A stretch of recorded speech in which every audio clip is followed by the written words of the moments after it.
Oh.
All right.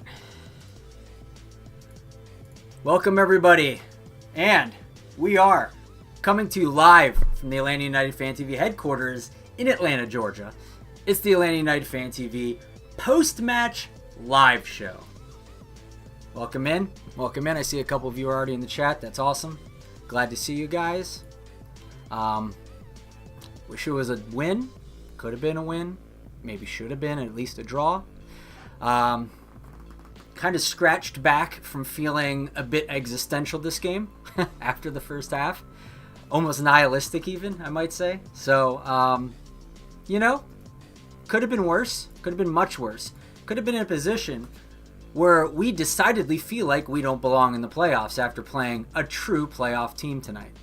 And I didn't get that feeling after watching this, even though we didn't come out of Chester with a win. So AJ, what are your initial thoughts? Yeah, I mean, I think it's an upsetting night, obviously, because of the scoreline, of the performance in the first half. But I think, yes, it's encouraging after the second half. It is a game of two halves in this one where we won that second half if we want to, talk about, I guess, caveats. But yeah, before we get really deep into it, yeah, we want to thank everybody for tuning in already. Make sure to subscribe if you're new here. Sign up for our Patreon because we've got some fun new tiers. And I think we have just a couple spots left for new Patreons who sign up right now, and they will get a free shirt. So, yep. Definitely get in on that because we're here for that free therapy even even after rain or shine essentially, and it's definitely kind of a rainy time, at least in our brains. But yeah, I mean, definitely as well. Get in that chat. Let us know your thoughts. We'll read them. But yes, I mean. This first half, it's just like 8 minutes of just hell of defending. We just let them run rampant on us, and I mean, I think we were a little maybe distracted, one could say. The ref we were still talking to him a little bit when they scored their first goal. We were clearly upset about the no call on the handball. They looked at it. VAR looked at it. No call on that first half handball. And I mean, it's really not in a natural position.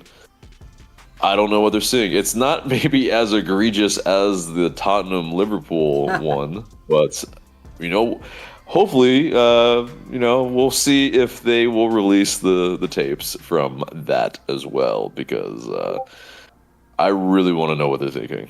It's baffling. I don't get it.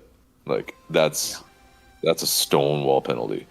And they finally rectify it in the second half after Lennon fouls Carranza.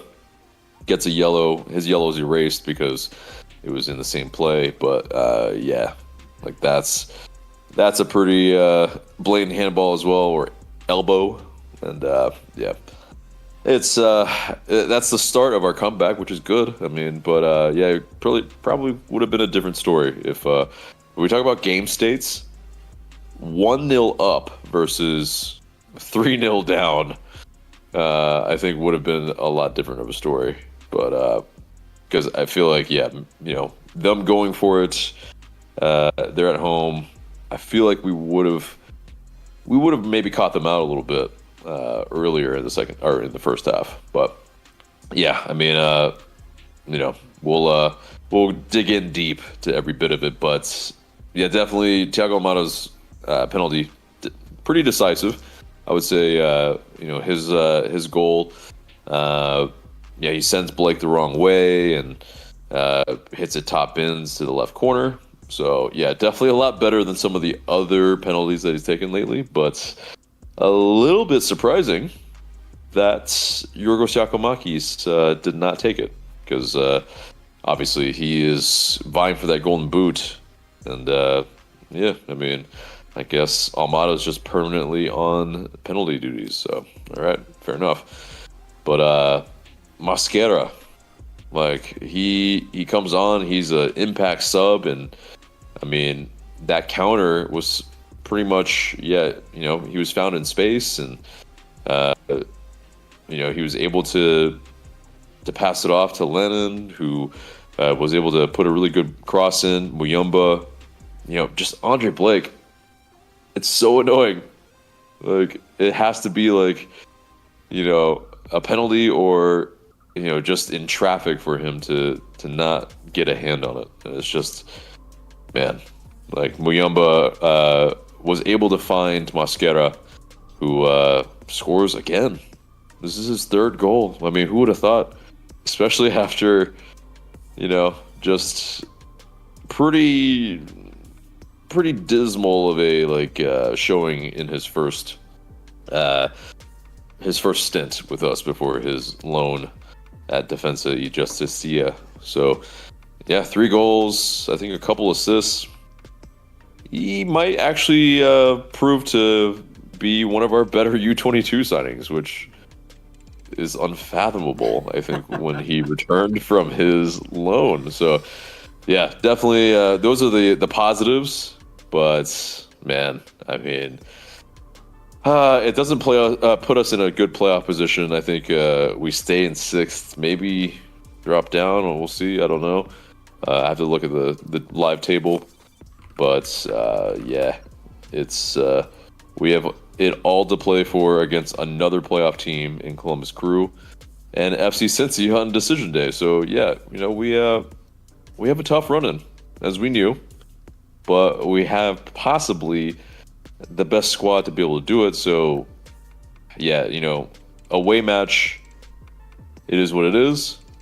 You know, you, as a lot of people say, you have to kind of punt it a little bit, but you know, it doesn't make it any easier to swallow. It's yeah, we needed these points, and we needed a point at least to kind of at least make it interesting for the last couple matches. But yeah, so those are my initial thoughts, which are a little long-winded, but you know what? I think we'll have plenty of guests to kind of balance out me talking for however many minutes already. 10 minutes? Who knows? Who knows? But let's get to the chat and see what people are saying. 1 second. Let me just show this real quick. Get our Atlanta United Fan TV starting lineup graphic on the screen here to show everybody. Yes. I thought I was missing something. Who our top patrons are right now. And we have 3 wonderful people up there for us. Coming through, we have Andrew up on top, followed by Gavin and Ariel following up at the bottom for us. So thank you once again for you 3 and everyone else who contributes as well. But if you want to see your name on the top starting lineup sheet, you know how to do it. Go to the Patreon, see the top tier, or this is the second from the top actually to get onto this one, or third actually. No, this is the third one. This is easy to do. You can get this. Yep. And you too can find yourself on the starting lineup sheet. We'll go up to 11, everybody, because that's what your team needs. Mm-hmm.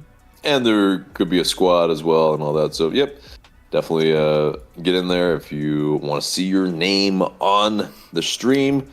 And, yeah, definitely in that Patreon starting 11. Yeah.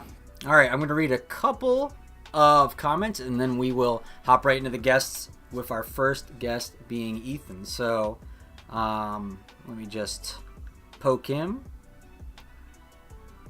and he can listen to some of these things. But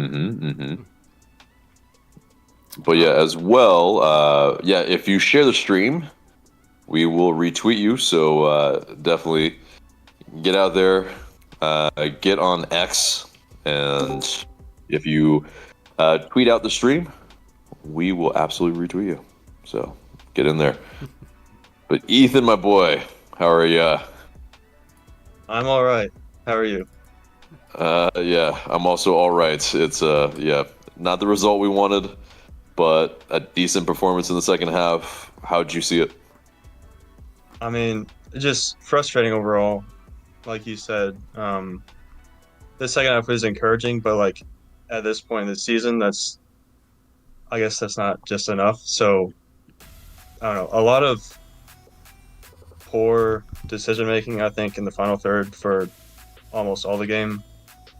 I think one of the biggest issues was, for the first time since we've gotten Saba and Silva, they really didn't do much of anything that I can remember.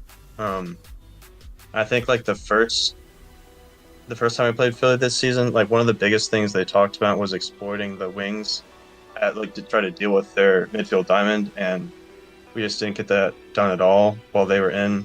So until like Mascara came in, then that was a little bit better. But yeah, I think that was the biggest issue. And yeah. Yeah, I mean that's a great point. It's because of their diamond, they're a lot more narrow, and so that is where you can exploit the space. But unfortunately, I mean it seemed like in the build-up, that's where Silva and Saba, they were playing out wide to stretch, but once they got into the final third, everything just became too narrow. It was a little too predictable probably at times. Silva and Saba kind of switched wings at times in the match to, maybe switch it up, kind of confuse them, but it didn't really do much. I agree. It's, for whatever reason, their effectiveness. I think the effectiveness came when we went to the byline, when we were putting the balls in behind over the top, and I mean it just like it didn't seem like we had the touch in the final third to really do something about it, because Lennon, he got played in a couple times, and touch was a little heavy. I think that last time that he was played in, if he had just a better touch, if he had settled it, oh man, like that would have been a really golden chance for him to do something in the box there. So it's Andre Blake as well. I mean his positioning is just so damn good. It's so annoying. He is just like there was the rumor that he was maybe going to be out this match, and our very good friend, what's his name? Joe Bendick could have been in goal. That would have been an incredible one, but nope, wasn't to be. Well, what were your other thoughts on this match? What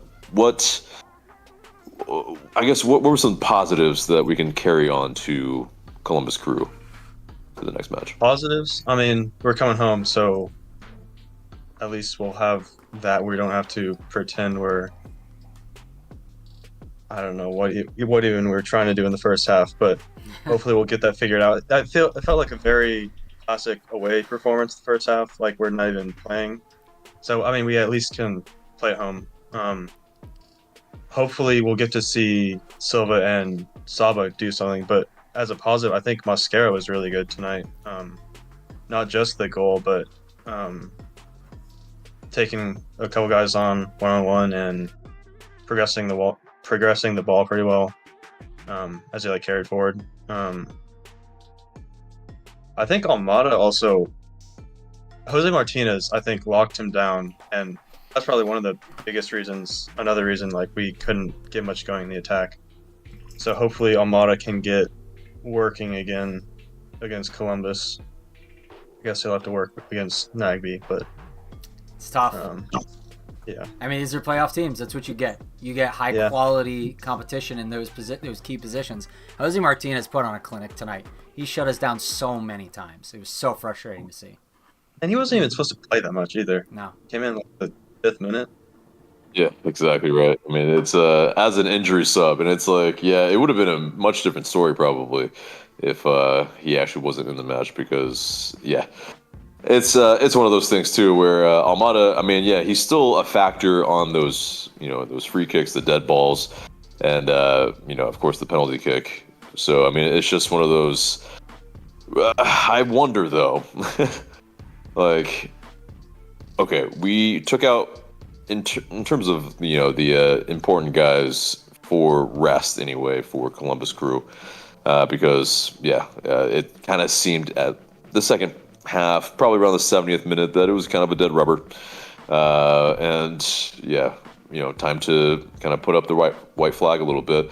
But Almada played the entire match, and I mean, arguably almost got us back in it with some of his balls in behind, his just his ability to find people, but was that the right move? What do you guys think? Is it taking them out? Not to take them out, essentially, because basically we took out pretty much every one of the other attackers. Hosetu first, too, which... Well, that was... That was needed. I think... I don't think that was needed. I think we could have just left him on. We could have left him? I mean, he was getting devoured. I mean, I was getting devoured. Did fine, too. He didn't... Yeah. I think he did fine. I think he actually, there were some moments that he was able to, I think, do some of the things that I think Hosetu wasn't, which was add a little bit more steel. But I think as the first sub, I mean, yes, he was getting devoured in the midfield, but still, I think I think it changed when Jose Martinez came on. I think it was he was doing okay in kind of progressing the ball, playing the 1-2s, keeping possession. But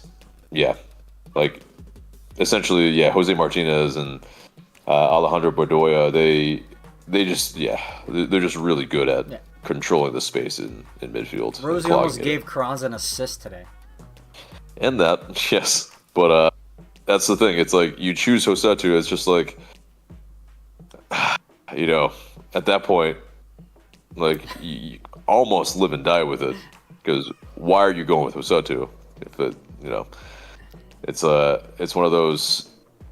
He's the best of the rest, is he? I don't know. I think if you feel like Fortune can do a little bit more, provide a little bit more. I mean, Muyumba can do what Hosetu does. I think plenty. So it's just one of those a little perplexing why he continues to be chosen. I mean, I don't know why he continues to be chosen on a regular basis, but in this game, I think it made sense for a number of reasons. One, he has consistent playing time, Muyumba. He has some chemistry building there. He has seen decent success in the last stretch of games, so his confidence is probably decent. Problem is, what was I going to say? What the hell was I going to say? I completely forget my point on Rosetto. God damn. Oh, well. I'll throw in, I think maybe some of it would be going back to what I think is still a bad decision when he wore the captain's armband, and maybe they want him in there for some kind of leadership Yeah, he's like a veteran style player because he's been there for so controlling long. the play a little bit. But That's whatever. one theory, I guess. I don't know.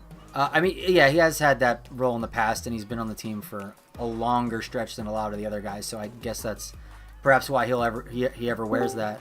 But I will say that, oh my goodness, hold on, I got to. Oh, we'll just let Miguel know. Yeah, I think he's testing something. Okay, that's okay. But anyway, so let me get this point out because I remember it now. So basically, like, I think Rossetto is, the idea was to control the game early, stifle Philadelphia, don't let them get hot, don't let them get a goal, control the game, and I think that the idea of that is okay with putting in Rossetto. And then the idea was to take him off, I think, on purpose, because you want to put someone like Fortune in to run at tired legs, because clearly the idea of this game was full cloth, everyone switch to a fresh player and just run Philly down, because they were hella tired. All of them were, like, after every play, and especially in the second half, were just hunched over, catching their breath. And Fortune made a bit of a meal out of it in the midfield, just like all the other subs did. They were able to just really burn a lot of these players, and that was helpful. That was really good. I thought that was a tactically smart decision from Gonzalo to just, basically put all of our strongest guys out, tire the other team out completely because they're already at a half tank, and then hopefully we weather their storm, and then throw in all these other guys and just run them ragged and hopefully get a couple goals, which that ended up happening. But the first part of plan didn't work. We didn't hold against them at full power, and we let them, score 3 on us, which is debatable as to why that even happened. But, that I think that was probably the tactics going into this, or the strategy rather, and I don't think that's a bad one. Yeah, it's definitely fascinating because I think the issue in the first half was the defensive awareness, which, Rossetto, he's not the only one to blame here, but in terms of shielding the defense and defensive awareness, not exactly the banner boy for that. But I can see what your point in the second half, that we added more physicality, we added more kind of toughness for sure. When Jamal Tiare came on, he somehow stayed on because he was definitely somehow he was vying for that second yellow and almost daring the ref to give it to him. And they didn't. So it was like, okay, all right, well, we're just gonna be taking some bodies on the pitch, and somehow, But all right, Ethan, can we get your 3 stars of the game? 3 stars. Number 1, Mascara. I kind of explained why earlier. Brooks Lennon, I thought he put in some good crosses, and then just on the fact alone that he could have earned 4 PKs, but that's a side note. And then let's see, maybe honestly Jay Fortune, maybe as a sub, he did decent. I don't know. There wasn't a whole lot of the first half players.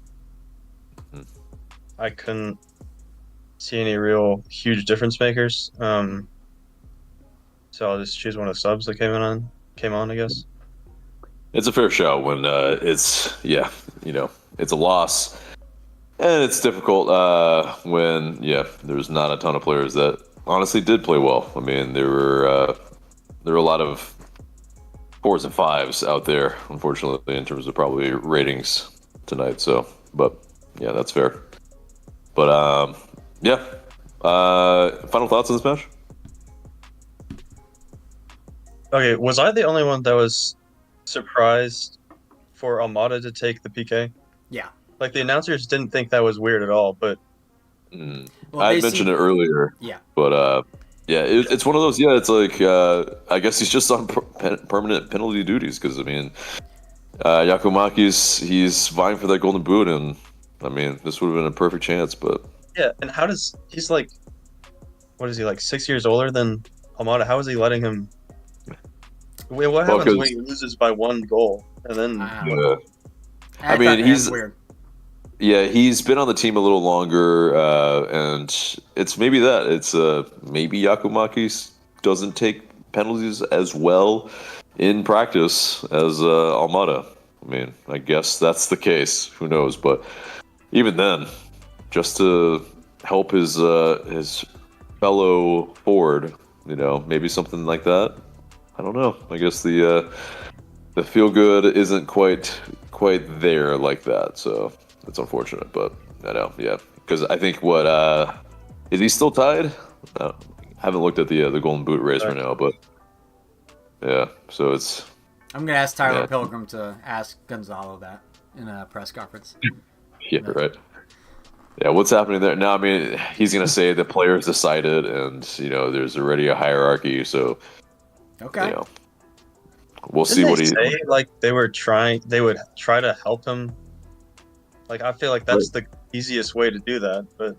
Yeah, it's the greatest chance of getting a goal. But, yeah, I guess not.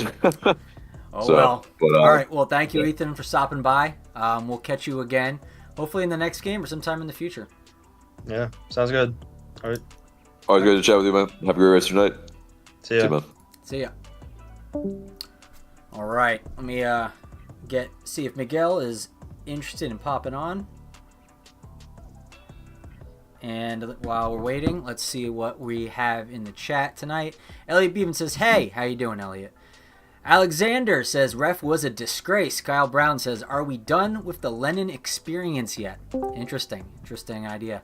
Kyle Brown says, hey, what's up? What? Hold up. Let's pause there. Okay. Are we done with the Lennon experience yet? Like, please expound, because... yes. Okay. Defensively, he's getting there. He's working on it, and he definitely has his moments, but 10 assists and 4 goals from your fullback ain't too shabby. Like that's pretty damn good. So I'm not sure if we're watching the same player, because I mean, he's not Gressel. Obviously, that's the problem. I suppose. Did Gressel get 10 assists in a season before? Those are rose-colored glasses. Miguel, thanks for joining us. How's it going? Yo, how are you? We're doing great, even though it was a loss. We are doing pretty good, all things considered. So give us your takes on the game. Well, there were 2 different teams. The first half team and the second half team. Obviously, if it would have been steady like the second half, it would have been a whole different outcome. But the first half team, they just didn't know what happened to them. It was like a boxer ready to throw the towel. They didn't know, especially starting with that first goal from the number 10. That was just wow. They gave him too much space, whereas he had the ball and the time to think and grab that scissor kick, and it was nice. Kudos to him for trying it. It was a really good goal. What did you think about the ref reset? Half our players talking to the ref and not even trying to pay attention to the play at all. Well, that will show you the lack of concentration in the game. Obviously, our defensive line is not one of the best in the league. They have conceded a lot of goals this season, and that's something that they need to work coming into the playoffs. They probably have to adjust that coming into the playoffs. Knowing now that we have an away match, we probably won't get a home match for the playoffs. So the defensive line play a key role in these kind of situations, because they cannot just go away and just just don't pay attention to what's going on. They need to pay attention up to the very last minute of addition of the second half, and that's how games get decided. Like I said, unfortunately, it's not just one. It's just the whole defensive line of Atlanta. It's not what we used to be in years prior, where we were strong and we were confident that the back line will, they will hold a result for us. This 2023 is not the case. We struggle hard, and even our strongest guy, Miles Robinson, makes some plays that they're so questionable sometimes for a starting lineup on a U.S. National team player. But the good thing is that we have a good, attacking line. Giacomakis is on fire this season, running for the Golden Boot. He's doing things right. He's assisting, playing, supporting.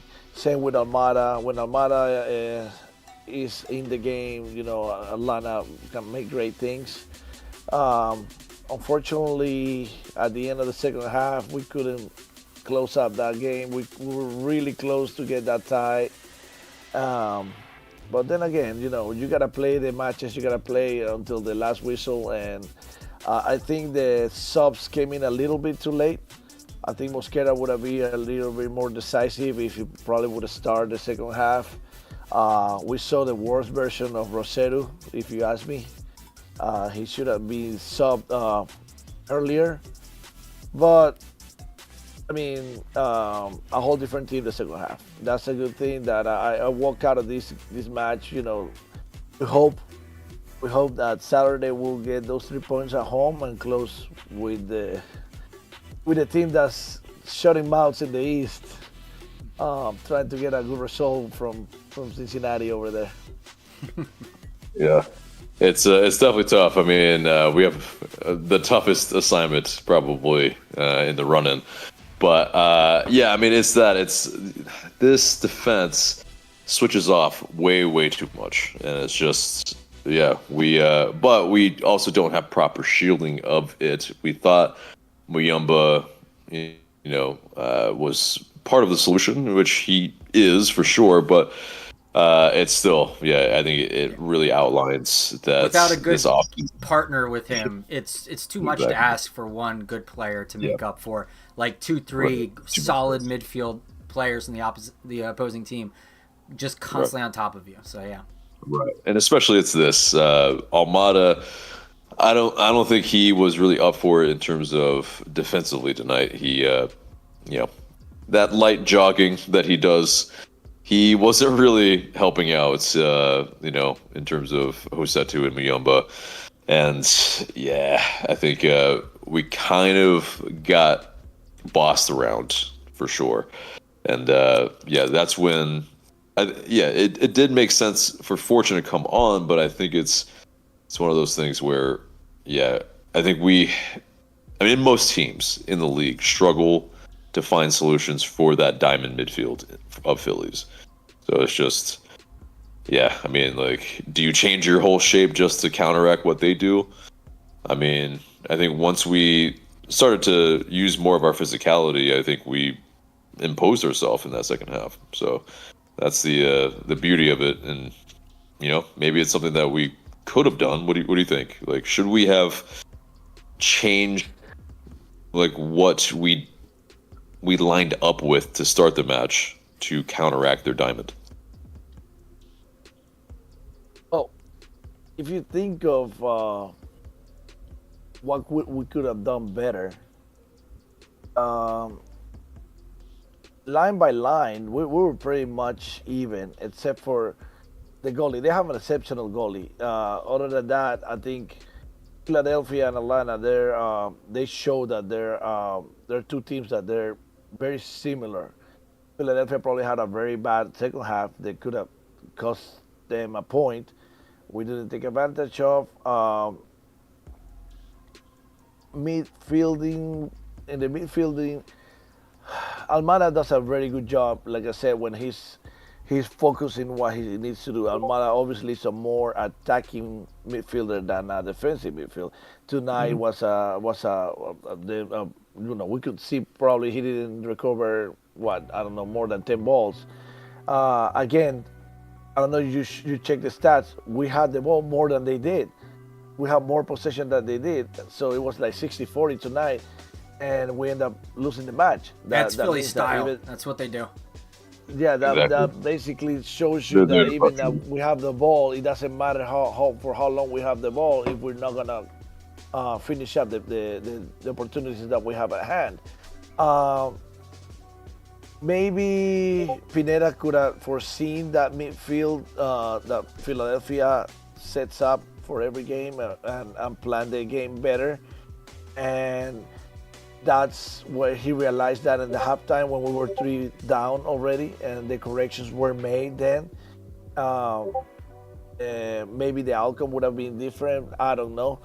But like I said, if we would have played the whole game like we did the second half, I'm pretty sure that the result would have been a whole different story. But here we are. And yeah, fatigue definitely played a factor into it as well. But yeah, I mean, yeah, I think the physicality of the players that came on changed the game, like 100%. That's that can't be really disputed. Yeah, I mean, let's get your 3 stars of the match for us. Off, I know. Well, I'm gonna. I mean, I can choose from Philadelphia as well, right? No. I suppose. No. I gotta give, dude, that goal, that scissor kick goal, man. Yeah, Gazdag, it was really good. It was really good. That dude, oh Lord, that goal is gonna be goal of the week, and we all know. As soon as I put it up in the air, I was like, please don't. Please don't score a goal like that against. After us getting Busquets as well, and then he scores that. Yeah, it's that. And like Caleb Wiley and Guzan get posterized there for sure. It's yeah. Well, you know that Wiley tried to get towards the player and block totally the vision from Brad Guzan, so he didn't know where the ball was gonna go. And if you notice, he was in the small box when he scissor kicked that ball. So there's no way. No way. Brad couldn't have done anything different. No, it wasn't on him. For my perspective, the 3 best players that we had on the field, or the 3 stars, Mosquera by far. Mosquera get in and like he was a boost of energy, boost all the way from beginning to end, whatever the minutes that he have on the field. Good job. The Colombian played very well. I would say Brooks Lennon had a good night. You know, he's steady from the most part in the defense, the defensive line. He tries. And Almada, with the penalty kick and always trying to create. Those are my 3 stars from today. And you guys were talking about the PK that he took. I think the practices. I think in practices they do that. I think Almada have a 0% chance of missing, whereas I don't know Yakumakis will miss a penalty kick. I know he's running for the golden boot, but we wanted those 3 points, and I think that was the mindset tonight on Almada. Like, okay, let's get on the board, let's score, and then keep moving forward for the tie. And that's why he took the PK. But those are my 3 stars. Right, and that's a great point. I think, it's if Almada, he's the number 1 penalty taker. And it's a game on the line. Like it's, if we can pull a goal back here, it's very important. It's not a feel-good factor type of match. It's not like we're 2-0 up, and that 3rd goal. Okay, like this game is in the bag. Like it's a very important goal. So, these players are competitors. They're competitors with each other too. I mean, if I was the number 1 penalty taker and a buddy, he can like pad his goal stat, I don't care. I'm taking the fucking goal. I'm taking that penalty. Like, no way. Yeah. So it's it makes sense, and so it's a great point for sure. But man, final thoughts on this match? Well, let's move on. Close that chapter. Learn from it. We don't know. Things can move around where we can find Philadelphia again down the road on the playoffs. Let's start thinking on Saturday. Move past Columbus, get those 3 points at home, and try to get a good result on the last away match of the regular season. And just try to get all our players healthy and complete roster for the playoffs. I mean, and wish for the best. That's all I can say. And play like the second half. Gosh, please, Pineda, just whatever you said on the halftime, keep Well, preaching. Philly ran That out of worked. gas. They were on short rest. They run out of gas. So Right. But it's that. It's like we play with more physicality. I think it was something that we needed to do anyway. And it's something that we can do against Columbus. Yeah, absolutely. We need to come out with that energy, with the intent of, okay, like, let's disrupt Columbus's ability to play, because they are a team that can play. And so it's, absolutely something we should do. So, all right, great point. one more question for Miguel before we let him go. So Gonzo's talked about how Atlanta United sometimes has trouble, and one of the announcers during the game was actually talking about Atlanta's terrible record on grass away fields. Gonzo was talking about how, Philadelphia's field, it's not very good pitch, low quality, we have trouble sometimes landing our passes, underweight, overweight, we can't really read the grass very well sometimes. So, I pose this question to you. Is Atlanta United significantly better on turf and they struggle on grass? Well, it comes to play a lot of things, a lot of factors that if you're I'm gonna sound cocky, but if you're good no matter where or no matter what, no matter what shoes you're wearing or no matter where you're playing. If you're good, you're gonna be good anywhere. Now, then again, there's some players that are used to practice on turf, play on turf. That's the case of Atlanta United. You go to the training ground, it's turf.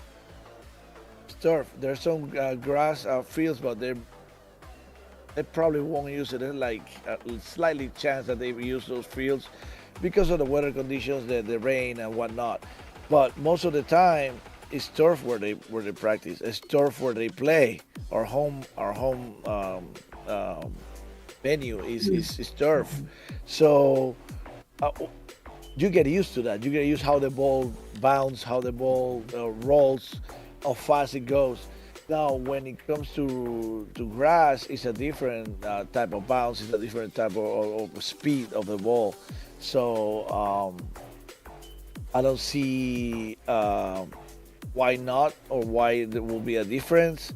But we shouldn't use that as an excuse. Like, to be honest, we are a top tier team, MLS former champion, and we just should adjust and adapt to whatever turf conditions or like whatever venue that we need to play on. Yeah, Agree. fully agree, man. All right, thank you, Miguel. All right. Thanks for hanging out. All right, Hopefully guys. we'll see you again next time. Always a pleasure, my friend. Definitely. It's always a pleasure to be here, guys. You guys rock. Have a good night. Thank you. You as well, bud. Have a good night, man. Bye-bye. Take care. See ya.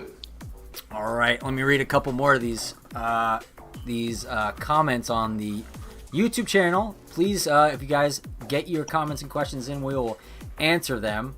Let me see. We got Baraka here with us tonight saying uncomfortable conversations about the first half performance and MLS refereeing as a whole. Yep. Ty Ellis says, I'm not trying to make myself sound horrible, but personally, I was so close to turning my TV off after the first half, after the missed obvious penalty call, and of course, the 3 goals that came after. Niall says, hey, how you doing, Niall? Refs have to look at the monitor for the first goal. Yeah, I was surprised that they didn't even try and do that. Kyle Brown says, Pineda continues to come up short and must win games or games with consequence. Ty Ellis also says, I stuck with my boys for the full 90. I was impressed how we came back in the second and still very disappointed for the ref calling the game exactly at the 97th when we had a corner at the same time. Yeah. Baraka says, we put ourselves in a situation we shouldn't have.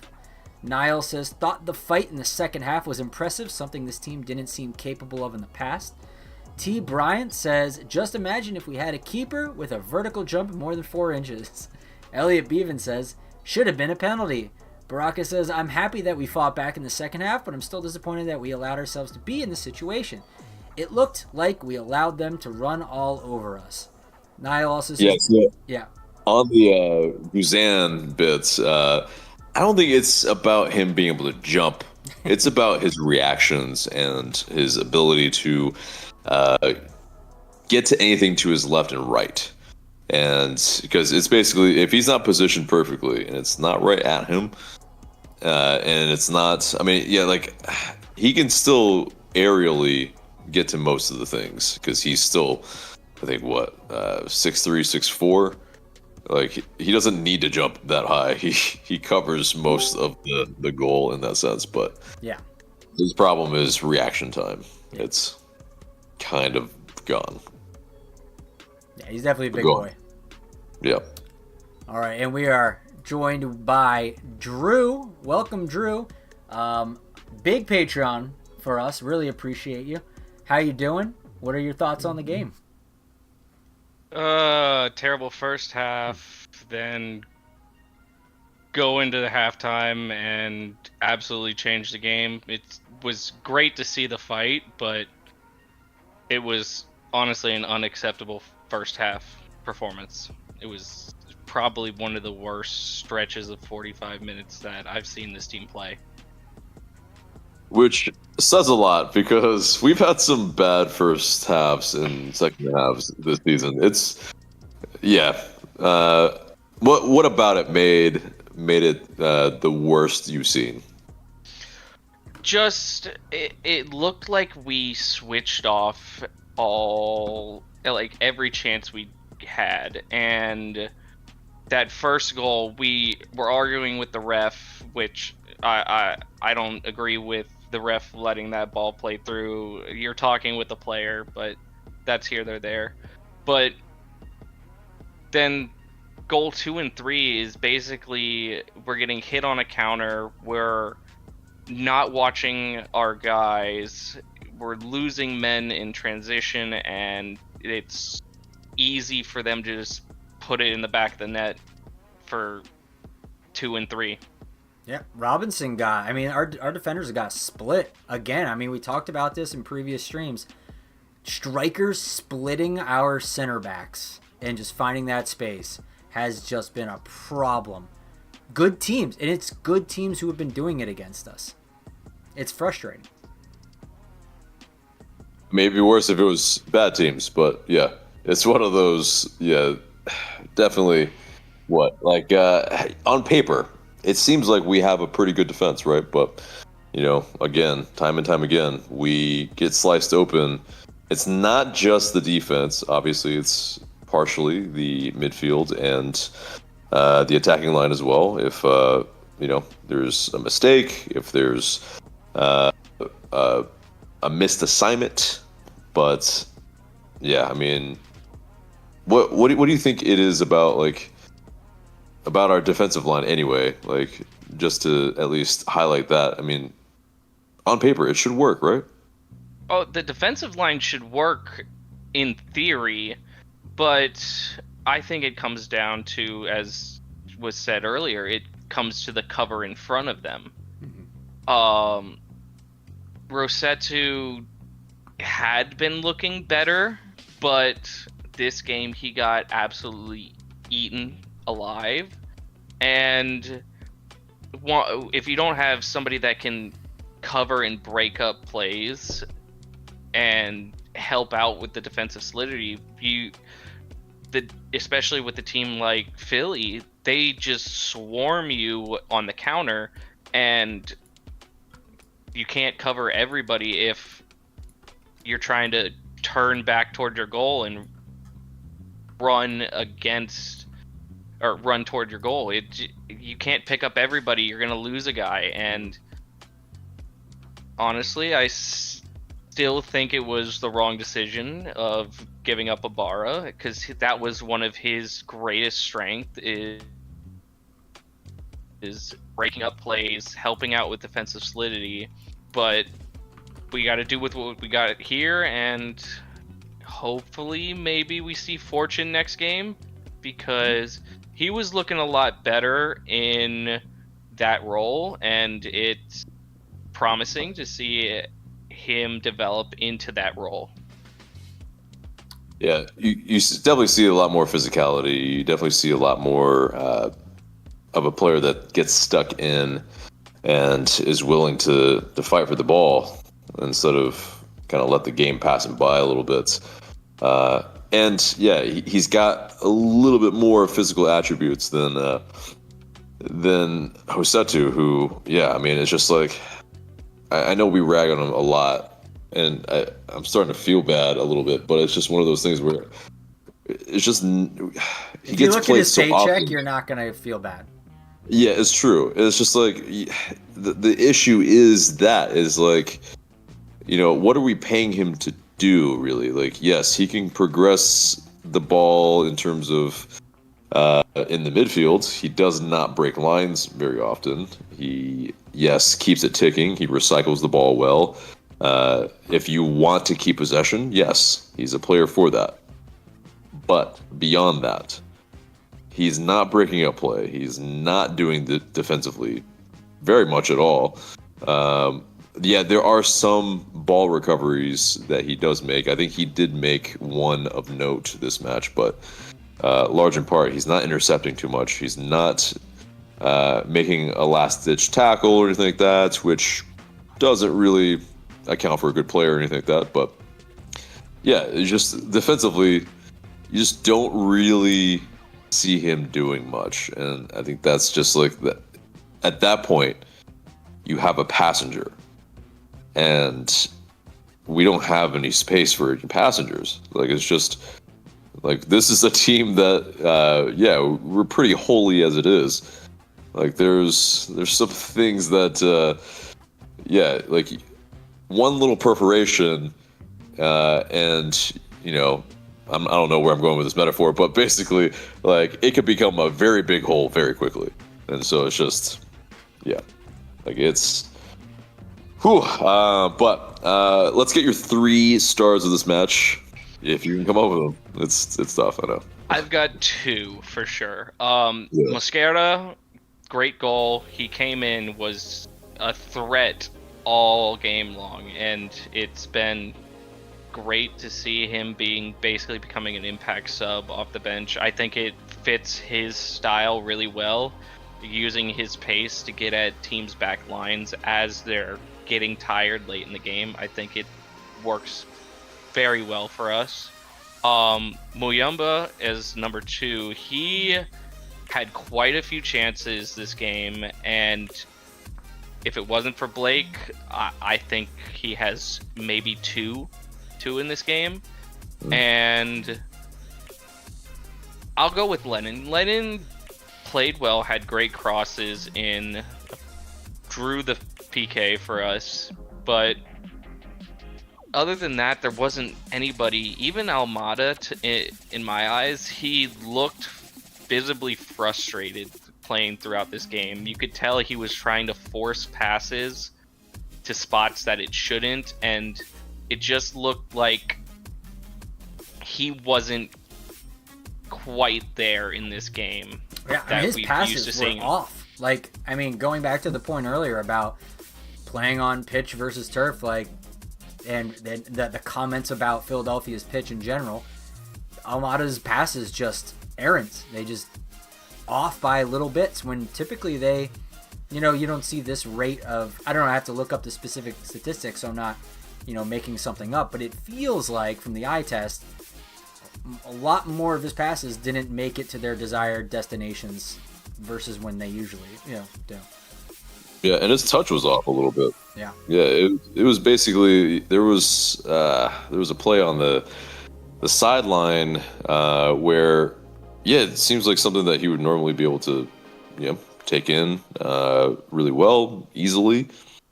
It bounced off of him like I don't even know, like it was like a tennis ball off a wall or something. It's like that thing flew off of him, and it's just like, what? Like, what happened? What happened to Almada in the break? Like, yeah, it's just perplexing. But and I'm catching a little bit of an echo. Is anybody else? Nope. Nope. Okay. Just me? Cool. That's good. But anyway, so yeah, it's an odd one in terms of his play tonight. Like it's like the fact that he played the whole 90 as well. I mean, yes, he was still creating some chances for us, but obviously, he'll be a little bit less effective versus Columbus Crew. But hopefully, he's got that stamina to be able to play every 3 days. I mean, we'll need him. Yeah. But well, Drew, what did you think of Giakoumakis this game? He seemed off, honestly, and even in the past couple games, he seemed not firing on all cylinders. He seemed like he's trying to force things, and I don't know if that connection is fully there between him, Almada, and the rest of the team. It just... I want to see him do well, because he just needs a little bit of space, and he can find the back of the net with anything. We've seen it all season, just a little bit of touch, and he can put it into the net. But he didn't have much service today at all, and it didn't look like he was making as many runs as usual today. So hopefully it was just more, hey, we need you for Saturday, and that's what I can hope for, I guess. Mm-hmm. What about all did the defenders just play him very well? Were they just on top of him the whole game? Because physically they definitely were. They were basically putting him in an arm bar every 5 minutes anytime the ball got anywhere close to him. I mean, there were a couple times where I was like, well, that's a foul. You're literally they're both holding each other like crazy, but the other guy, like, the ball was coming in Jako's direction. He was bracing himself up against the defender, trying to do hold-up play. Guy was grabbing him, and then I saw Jako try to break off to go to the ball. Guy held him steady, so he couldn't. No call. I was like, I think that's a foul. And yeah, there's definitely been a lot of that I've seen, especially the past 3 games. He's been basically manhandled every game and not getting the calls, to be honest. He's been... I see him drawing 8 or 9 fouls a game at least, and none of them get called. I don't know if it's something between him and the refs, or I have no idea why it's not getting called, because you can see him basically being draped on the entire match and nothing is going his way. Yeah, I mean, 2 things on that is interestingly enough, that call, I was just talking about that missed call. A little bit later in the game, they gave one of the defenders like it was a yellow or a foul for basically Jako fouling them, and they gave the defender like a yellow. So I think like that was them trying to make up for the previous missed call, because I'm like, that was just ridiculous. Both calls were just bad. I mean, the reffing just in general was just poor tonight, but those are 2 really big examples. Did we have this ref before? And I think we did, and we had the same issues. I want to say earlier in the season. Yeah, it's basically it's a ref that often does lose control of the match in terms of it's basically missed calls, and he'll give damage control type of calls later on in the match, and it's just that's the quality of refs from pro ref.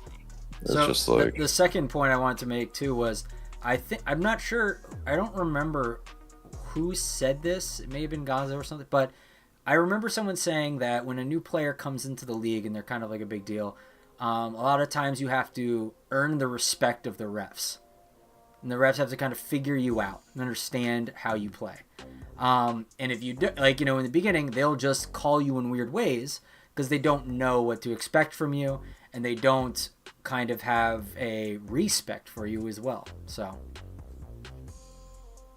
yeah, it's kind of outrageous. It's something that Gonzalo Pineda talked about after this match as well. He was saying, like, I guess we haven't earned the respect from the refs. if I read that correctly. Oh, So he said it's that again? Oh, that's right. Because he said Yeah. that. That's why I'm remembering. He said that Yeah. in an earlier game this year. Yeah, and it's just, I mean, he's got a point. I mean, and you can see him shouting from the sidelines the whole game for a myriad of reasons. But yes, large in part, fighting for his players. But also, yeah, there's a good bit of time wasting from Philly, which they're, entitled to do to a degree. But yeah, put it back on. And he's making damn sure that the ref should be aware of it and knows about it when they are, so that it is tacked on. But yeah, for them to not give us the corner for the last play of the match, I mean, it's just like, for real, like that's. It was only like 7 seconds over too, or something like that.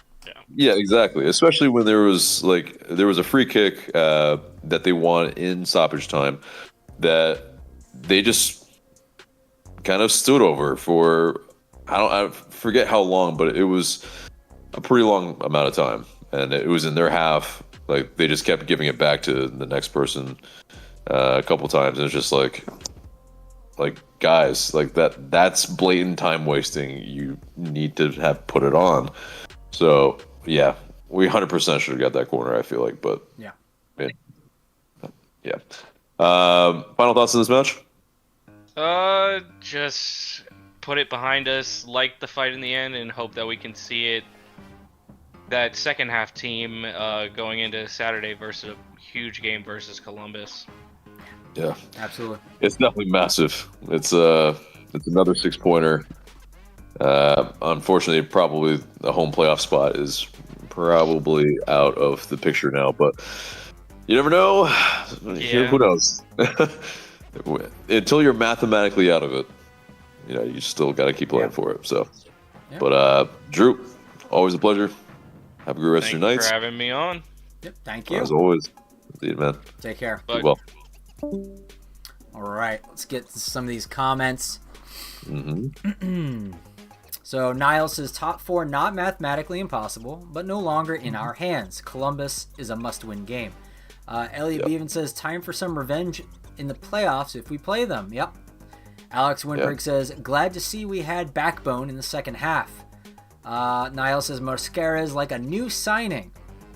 Alex also says taking Muyamba out felt like taking out the wind from our sails. Yeah, I mean you're never gonna go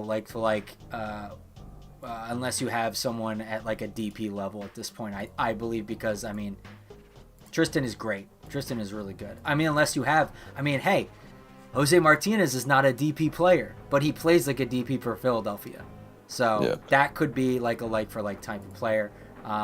Jose's probably a little better.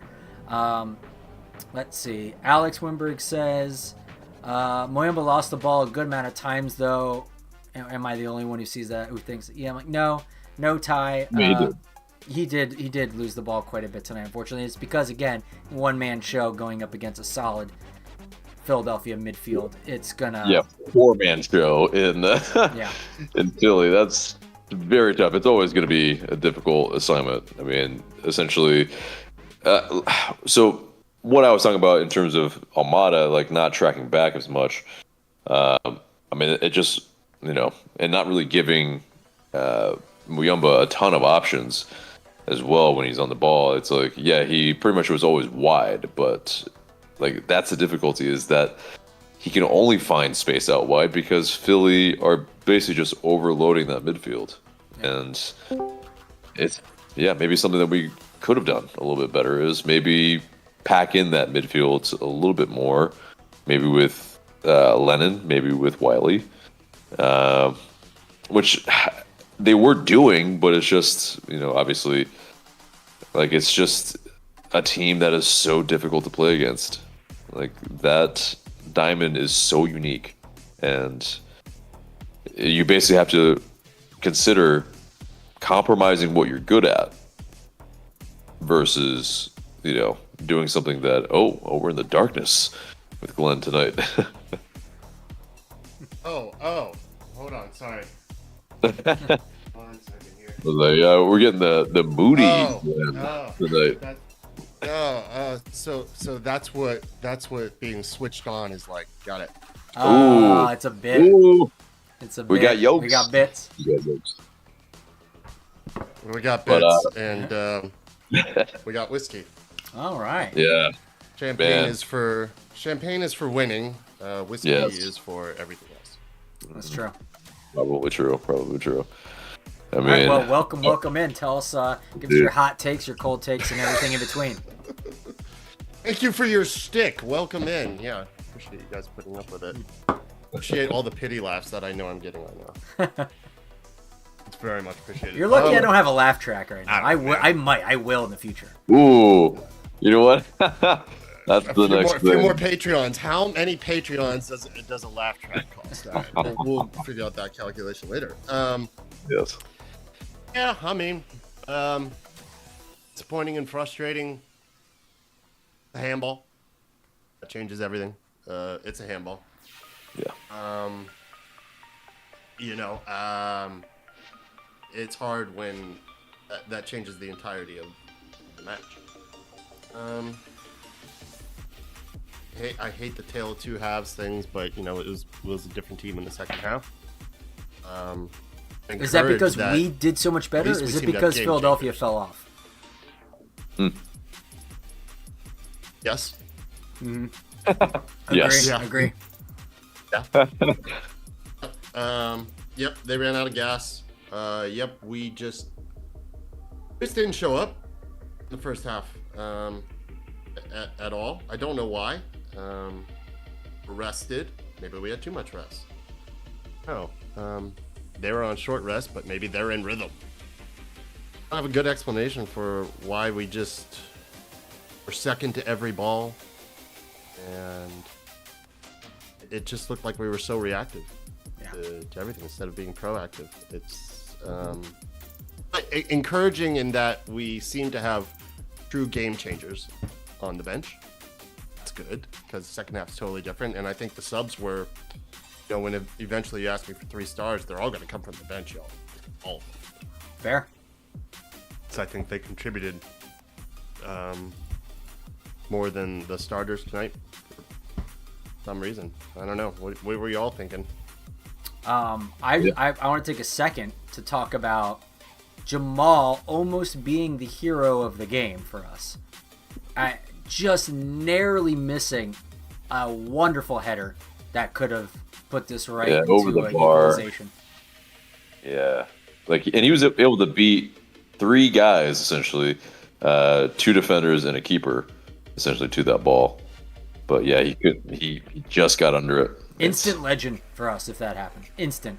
Oh yeah, I know, right? Boy, and if he was able to stay on, but to answer your question, Glenn, I mean it's just basically, I think. It's exactly your point that we were second best, at least with our starting 11. But our bench was just that much far superior, partially because they kind of had to make a first half sub, not kind of, but because of that, they definitely were a little bit missing a few guys. Yeah. So, with their technically shorter bench, we were able to run them ragged in the second half, and they were clinging on, like no doubt about it. They had to dig deep, and that this is a they got out of dodge type of game for them, because it was all us in that second half, and this is truly one of those times. They Go ahead. took advantage early on. They saw a team that wasn't switched on. Probably had this talk that, guys, who's tired? Raise your hand if we're tired. And everybody raised their hands. And we better win this thing in the first half. Exactly. They did it. Yeah, just to go making a weird reference real quick. It's the fusion from Dragon Ball Z. You're on a time limit, got to win the fight quickly. Confession, I know nothing about Dragon Ball Z apart from the Fusion Goal celebration. I've never seen Dragon Ball Z. I don't know anything about it. I know it's very popular. I know anime is very Didn't popular. have a The childhood. girls Got in it. Understood. Big... no, it was a very tragic childhood. Actually, it wasn't. It was fine. I just never got into animation anime. Yeah, no, Sheltered in that way. I know only a few of it, but yeah, what you should know, and probably all you really need to know, is that it takes forever for them to do anything on the show. Yeah, much like us in the first half, Yeah. we couldn't muster up anything until later on, and until we ran out of time, and until it's to be continued. So it's yeah, very much like a Dragon Ball Z episode, but. Yeah, where you don't get the Super Saiyan excitement, I suppose. We almost did. If Jamal scored his damn goal, we very well could Yeah. have gotten a fourth even. I know. I think, yeah, if we had Drew level at that point, those last I think that header was in stoppage time, but yeah, those last few minutes would have been just manic and chaos, I'm sure. So, because we would have been going for it 100%. Like, Philly would not have been trying to, they would have been holding on for dear life, which they already were. So, yeah. Agreed. But, yeah. Any other thoughts on this match? It's not a great week for officiating in general between VAR debacle with Liverpool and now this. Like, did get an explanation. I don't know if you all heard it.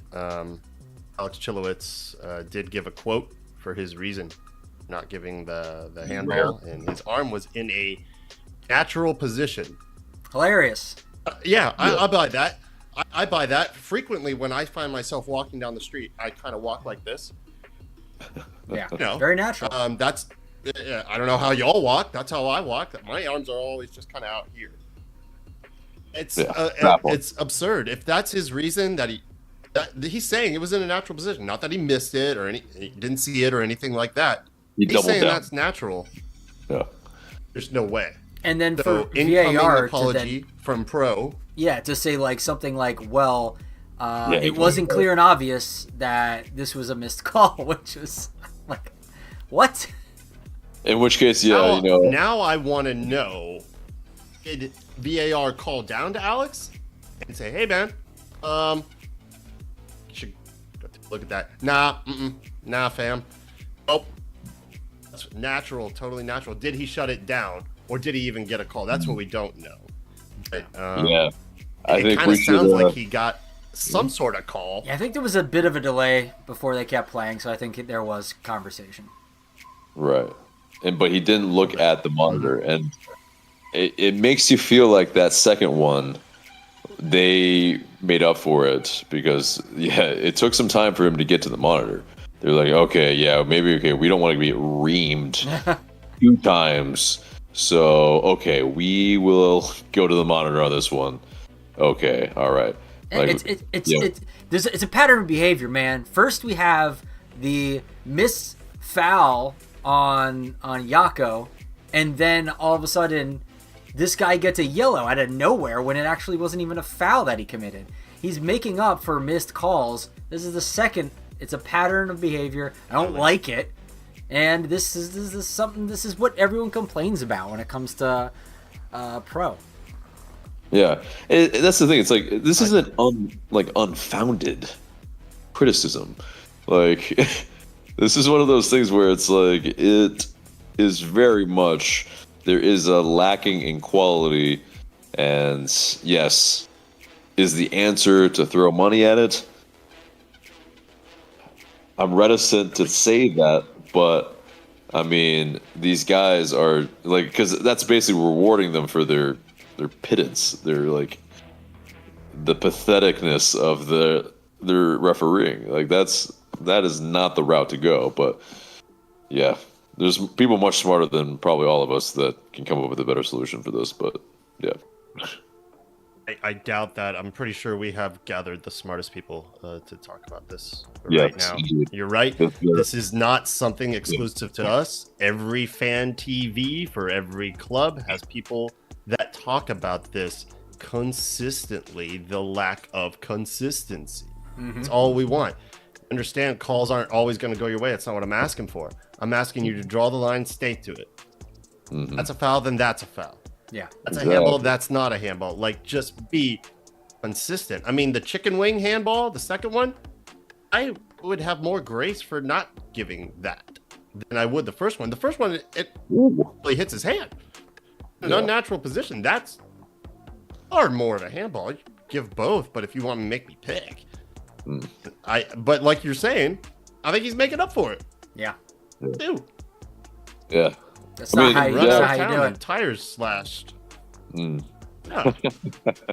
Yeah, I mean, it's this. It's like, well, I'm curious because it's like, okay, the elbow out. That man, like, I can maybe see what you're saying in the sense that okay, he's like protecting himself or something, but it's still like, yeah, he juts his body out. Yeah, it's like it's just there's just still no a way. handball, but Yeah, you know, great. but it's the first one is just like, yeah, he's not protecting himself. He's impeding the ball from going to where the final destination was going to be. And It's Olympic level mental gymnastics from the ref. So yeah, baffling. Yes. Um, He's on the parallel bars at that point. Yeah, dude. Yep, you know what's coming next. Your 3 stars. You're not gonna like one of them, but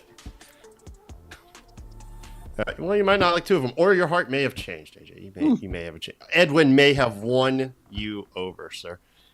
He's on there. He's doing the business, guys. He's doing it. He's doing his thing. I mean, I don't think he's a starter. I don't think he should be. I think he's tailor-made for this 20-25-minute role. The biggest impact of the game, so he gets it again. I don't know if we should give a star to another team, but I think it should be Jose Martinez. Like, he just shut down mode all fucking night. Maddening. Could never get anything past the guy. Just good on him. But if we want to stick with our guys, Thiago, again, not his best night. His touch just wasn't there. It was weird. Not the best passes, but he's always going to give you a chance. Thiago's on the field, you're going to have a chance. A dead ball situation, or he finally hits a dime, he's going to give you a chance. And for that reason, he's going to play 90. Because you got to, if he's going to hit 1 out of 10, you got to hope that that 1 is still in the bag. He's going to hit it. Then I suppose Brooks, but not because he did anything particularly amazing. He's just Brooks. He's just doing the business. He's pretty consistent, and you could throw him into any match and you know, have validation in choosing him because he is that guy. Thank God we've locked him up because he's Mr. Consistency, our metronome. Just, you can always rely on him to put in a solid shift. Yeah, of course, every once in a while he's gonna have a blip and make a mistake, but he's gonna make up for it, and not just through pure effort and heart. He had a wonderful moment tonight where he almost equalized as well with that run from Thiago's pass. I think it was Thiago's pass, and he just couldn't bring it under control. Yeah, he just didn't have the control to get that on his foot correctly, and Blake just jumped right on it. Exactly. I mean, you can forgive him because it's so late in the match, and you know, the first things that go when you're tired is your touch, and it's it's forgivable, but it's just like, gosh, like it's the perfect run. And that's the issue too, though. We didn't have anybody in the box for him to maybe square it to either. Like, it's just like he could have, probably squared it, in which point that would have been probably an open goal. So, it's so many chances rude. Yeah, like, this is truly, like, as the saying goes, like, we kind of really ran out of time. I mean, we really did. Like, the ref was not kind to us either. We did. No, wouldn't even let us. Nah, game's over. Yeah.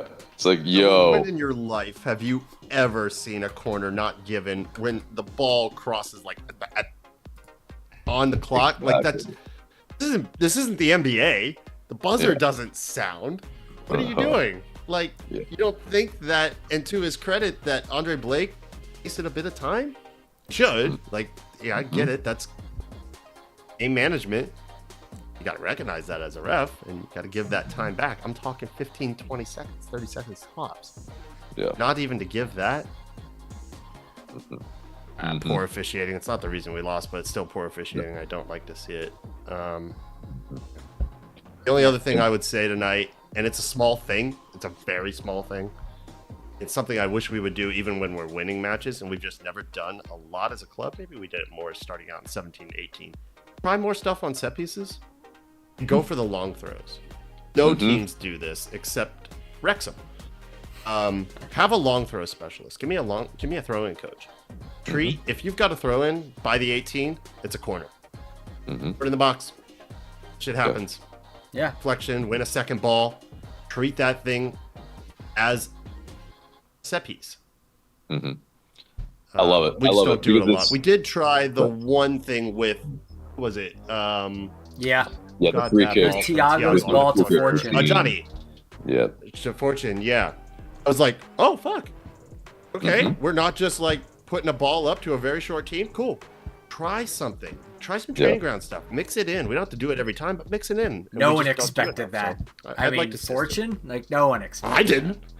Right. And it was a pretty well struck ball, too. I mean, it's just, it gets deflected. But, I mean, I think that's a fantastic point because, I'm about to reference the incoming Arsenal reference. But basically, they have a throw-in coach. And lost. I know. First game of the season in terms of black is white, up is down. I know, right? But they're still undefeated in domestic competitions. But you're wearing red and I'm wearing blue tonight. What is happening? But the throwing coach ride, I want to get off. I know, man. This is why this universe, man. What's happening? But the throwing coach, it is really a great point because Arsenal, they have a specific throwing coach. We have the money to pay for an extra coach. It's not gonna like that. Whatever, 80,000, 90,000 for that extra coach is a pittance in terms of what it will offer us for those little margins, because that's what it is in MLS. It's margins, and I mean, if we can find little ways to get more goals from set pieces, corners, anything like that. I mean, that's what you have to do. Help me understand from a layman's perspective. What does a throw-in coach actually do besides tell you to throw the ball further? Well, I mean, it's definitely, there's practice to it. There's definitely... So they don't practice throw-ins already? It's I don't think there's like specific practice for throw-ins, and especially the long throws into the box where there's routines as well. So it's not only like how you throw it in, it's where you throw it in and where are your players. So where are they placed in the space in the box? And so it's just like routines, like, there might be some picks as well in the box because basically in the talking box, about set plays then. Yeah, basically it's set plays because you can pretty much set a pick in the box nowadays, and it's not really called as much. Obviously, in the midfield or kind of elsewhere. Yeah, you can't really do that. That's blocking somebody off. But you can get away with a lot more when a ball's going in from a corner or throw in. So it's something that's, especially if you're an offensive player. So it's like those are those little percentages that will make a difference. If you're a throw-in coach in the chat or you see this video, hit me up. Let's talk. I want to figure out what I'm you on the do. show. Let's talk. Yeah, exactly right. Yeah, that'd And, be and I hilarious. want to know why you get paid more than what I do. That's what I want to know. Well, who knows? I mean, it depends on the club, of course. I mean, Right. yeah, there's if you're in Europe, you're probably gonna be paid a little bit more, but in MLS, you're probably not yet, but maybe you get called into Europe. All right. But who knows? There's value in it. There's value in it. If it's 80, 90, 100, whatever it is, if you're telling me we're going to have 2, maybe 3 more chances per match via doing that, worth the money. Typically, I think you probably are seeing. Haven't have to do a study on it. I bet you're getting 2 near the 18 or at the 18 per match. I'm so tired of it. Let's just get the ball in. Man, we could be a little more creative than that. Well, in terms of chance creation and expected goals, we didn't really talk about that yet, but Philly had a 2.7 tonight in XG, and we only had a 1.81. Well, their chances were deep into our box, so yeah, I mean that also makes sense. And we had our penalty, so yeah. 2.7. I mean, what did they rate that bike kick at? Is that a high percentage? Yeah, it kind of is, just it's because of how close he was. Yeah, he was in that 6-yard box. I mean, True, he's in the box. Yeah, and really did it. pretty Okay, much fair. unmarked. And so, he didn't really have to try that, but he did. He went for the spectacular, and it came off. Yeah, It was just- Yako would have just brought it down and turned and scored like he normally does. right. Yako, I mean, then again, he does like his random bicycle kicks. I mean, if you're a striker or you're That's one in. a creative player, yeah, exactly. You're going for crazy shots. I mean, especially if you can do it. Yeah, Yeah. no doubt. But yeah, final thoughts on this match? That was it. I just want to see us get a little more creative with those particular opportunities, and I think everything else y'all beat to death significantly. Probably so. Hopefully not too close to death, because we have one more guest that's coming on to talk a little bit about it. But AJ, is there anything else you wanted to say before we let Glenn go? I mean, look for something coming up with Glenn, possibly. Oh, yeah. Yep. Anyway, have a good AJ night, and I are Glenn. starting a Chelsea podcast. Oh wow! Oh, Wow. yes, Is that what it's that where is? I hit on Chelsea every day. It's like with politics. It's crossfire with Chris Wallace and like Jon Stewart, just at each other the whole time. Oh my God! Oh no! Who's John Tucker? Who's Tucker Carlson in this scenario? Oh I don't want to be man, Tucker. yeah, no, Oh, yeah, it doesn't have to be that. Nope. don't look there's good in. much I don't look good in better fake metaphors. Americana flannel and jeans. I was gonna say that bow doesn't tie? work on me. Oh no! All But right, the bow we tie won't get doesn't too work for me political here. either. We won't get too political here, but yeah, we'll come up with a much better That metaphor. crossfire reference, I guarantee you, if you're like not in your late 20s at least, you probably don't know anything about that. Right. Which Nothing. I would bet, yeah, Less. most probably watching right now is probably not. So, but Yeah, we've All lost good. everybody. All right, yeah, at this point. is I'll let y'all go. this is old or uncle grandpa corner right now where we're talking about I know, completely right? irrelevant nonsense stuff that no one knows about. All right, Glenn. Well, thank you very much. Okay. We will All see right, you See you guys. next time, Always buddy. fucking bad. Yep. Peace. Bye. See ya. All right, let me sound the horn for our last guest. And while we're waiting, we have some more comments to get to. Mhm. Let's see. Alex saying, Thierry, with some proper Brexit tackles tonight, love to see it. Elliot Beaven says, Tackles. yeah, this is just like a broader general comment about the team in general, especially in the second half. So Philadelphia likes to play physical. They played us really freaking physical. They like to get away with some stuff. We didn't really let them do that. We rose to the challenge. We went after them. We fought back. I really thought that was great because, you know, you need to, when a team's trying to boss you when they're at home and you don't let that happen, you fight back, assert yourself. That is something you love to see. That gets a team energized, that gets the fans energized at home, obviously, and the away section, I guess that's there. So, like, that was great to see. Jamal was part of that. Wiley's always a part of that. Fortune even doing a couple sticking in hard, which was awesome. I just, you know, you love to see it when it happens, especially in an away game. Yeah, and especially it's like Wiley was barking at some players. He was barking at Carranza at one point. Yeah, I mean, again, he's 18 years old, and he's like, asserting himself. He's a man, like, you know, as much as anybody on that pitch. Like, he's not afraid of anyone. No, he yelled at Busquets and pushed him. I mean, like, he has he's like, who are you? Chill, I don't care. That's what it is. It's I love it. I mean, it's just one of these things where, like, that part of the game you can't really teach. Yeah. Like, that's something that is just innately in him. And it just shows how competitive he is. Like, he's going to fight for every ball. And as a fan, you love that. You want that type of player on your team. As a, you know, I'm sure if there was a fellow player that talked about it, that's my guy. Like, he has my back.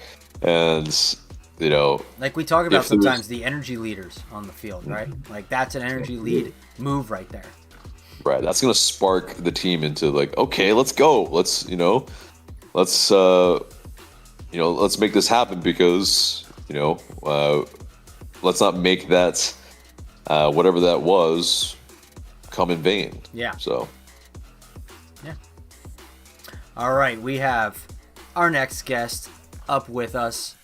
His name is Gavin.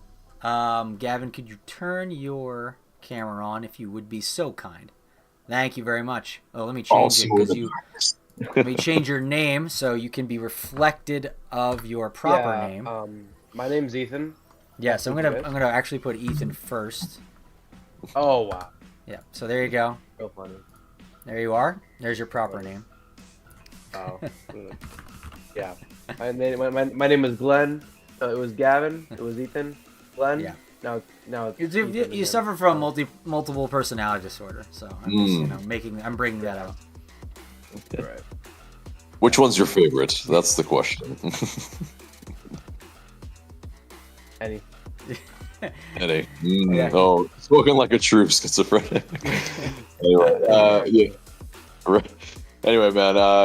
Let's have your thoughts on this match. All right. I knew whoever scored the first goal in this one would be the most probable to win the match, and I felt we were robbed of a PK in the first half. I mean, I don't know how many times I ever heard that, but it's also funny because there's this one penalty in the second half that I don't think as much people saw from the first one to the second one. Not everyone could spot this one, and it was eventually given to us after a review, and the first one wasn't. But the clear and obvious one wasn't even sent to VAR and played on. Like, I don't understand that. But Philly went on to score an incredible goal, bicycle kick, which eventually won them the match, especially the fact since they scored another, not even 3 minutes after, blast from Ua, I think. They even closed they closed the half out with a beautiful team goal. I mean, you gotta praise that. That was a really good third goal. I thought the game was over. Then second half happened, but we did what we could in the second half. But in the end, it's just not enough. But this loss really sucked. However, I never really understood the subs. Like, Miguel Barrion for Muyumba. Etienne is back in for Saba. Jande off. Also, like, I don't know where Sosa's been either. I didn't hate the Mosquera sub because I felt we did need speed. But the guy just can't control his limits with his speed because he doesn't usually produce anything else unless, like, until he scored because he's clutch. Because I feel like he can be a clutch sometimes in the end because he almost got it, but the ref robbed us for that last chance. But he scored, giving us real hope that we would equalize, but unfortunately we couldn't do that in the end. So Yeah. Did you think like perhaps because my theory was with all the scatter shot kind of like almost desperate feeling to throw new fresh bodies onto the field. The strategy was to just throw out our best guys, weather the storm for Philadelphia until they tire themselves out, get a new complement of guys on there ASAP. Doesn't really matter. Just throw guys out there. This is why you see Barry. That's why you see Etienne. And then just like run Philadelphia down because they're exhausted at this point. I felt like that, to me, that's the only explanation that makes sense. Outside of that, I don't know why you bring on those guys or why you make so many and so hastily those types of substitutions. So that's what I'm sticking with to make myself able to sleep at night. What are your thoughts on that? I have my thoughts, but Gavin, please. Well, I mean, Miguel Berry, it's just like, it's confusing because you're trying to get an equalizer and you're taking Muyamba off for a striker, and there's an midfield striker. It's just confusing, but I don't know if it's because like you said, throwing in bodies. I don't know if it's the height. I don't know if it's like the physicality. I mean, we saw Miguel Berry play against Philadelphia last time they played, and he was involved with that second goal that Lennon scored. I mean, I'm as right now I'm trusting Gonzo. Barry did what he could. That's the one that confused me. I don't think we could have kept Saba or Silva. Probably Silva. I don't think it was Saba's kind of night like Yakimakis. He didn't really do that well either. None of them really did anything. Like Silva, Yako, and Saba really didn't do anything. Yeah, I think Philadelphia did a good job, like, keeping them not so involved, because for Yakimakis, it's like, you just can't get them involved at all. And Philadelphia, I think, has one of the best defenses in the league. They do. So I'm not surprised about it, and he got hurt the last time, so we couldn't see what happened when we could do it at the Benz against Philly. But, wake up. Today is October 4th, we played Philly, we lost. He couldn't get involved. So, yeah, I think Philadelphia did pretty well on that end. And the subs, I think we could have get Jonda in, but they're going to run out of legs. But they were off a week and a half or so, and now we got we tried to go for a 6-pointer, but now we got to play on Saturday against Columbus. Mm-hmm. Yeah, in that, I mean, I think the subs, early on, especially like in this episode, like I mentioned, Hosetu, that was the perplexing one for me because, I mean, in terms of maybe saving legs, because I feel like that's what most of the moves were, was that, okay, loose in terms of tactical and more on saving legs. Because as well, Silva, Saba, I think they were a little bit more predictable in this match, maybe. And that's, they start out wide in the build-up, and then they come inside when, we're getting into the box and about to, maybe try to create a chance. But our best chances, at least, in terms of later on, came from when we put in a through ball, a ball over the top, got to the byline. We used energy. And it was just something that's, it didn't seem like that was plentiful in that first half. We got bossed around. We were second to a lot of balls, and we weren't winning our duels. So I think, with the guys that were more physical, Fortune, TRA, that definitely made more sense. Etienne, I think that's the definition of garbage time. I think that's pretty obvious there. Like, that's, there's almost no reason to bring on Derek Etienne unless you're just like, okay, we'll just see what he does, see if he's got anything. This is the match to bring him in. Did he impress either of you? He didn't do anything. I mean, he had good touches, but nothing special. Exactly. It was a couple touches inside the box where he laid it off, and it gave other people a chance. But he was passive. He wasn't really. He wasn't like an energizer bunny like Mascara. He wasn't an impact like Mascara. I mean, it's just like he's just kind of there, just like Barry, kind of there. I think it's more encouraging from Tiare, who's somehow keeping himself on by fouling everybody. And yeah, it really disrupted, I think, Philly and anything that they were trying to do. So yeah, it almost was at one point like Philly were probably just like, just inexplicable. They were just like, well, you're just gonna let him just like rampage over us? Like, what the hell? And that just speaks to, again, how poor the officiating was in this match. Because, yeah, And Thierry probably should have been sent off. Philadelphia is also a team that will play the dark arts. They will nudge you, poke you, prod you, annoy you all game long, but they won't get called for it. They'll just kind of they'll be hitting you and doing you in such ways where you're like, okay, that should have been a call, that should have been a call, that should have been a call, and that should have been a call. But it's just right under the radar. And then you get frustrated. And eventually on that 6th, 7th hit, you were like, screw you, boom, and you hit him really hard. Immediate yellow card, whistle, and you're like, what the heck, man? And then you're frustrated. Philadelphia guy gets up off the ground after crying for 5 minutes and goes, and then the play goes on. That's pretty much Jose Martinez in a nutshell. It's that. It's like they leave a little extra on you, when the ref isn't looking. Just everything to just get that edge. And I mean, you can't really blame them. It's very Philadelphia too. It's very Philadelphia. Yeah, exactly. It's very CCL. It's very, that type of thing. They're tailor-made to be a good cup team if they can actually not choke in finals. But one day, Philly, you'll be fine. Day. You'll get it one day. One day. Anyway, I'm sure you have some more thoughts on this match.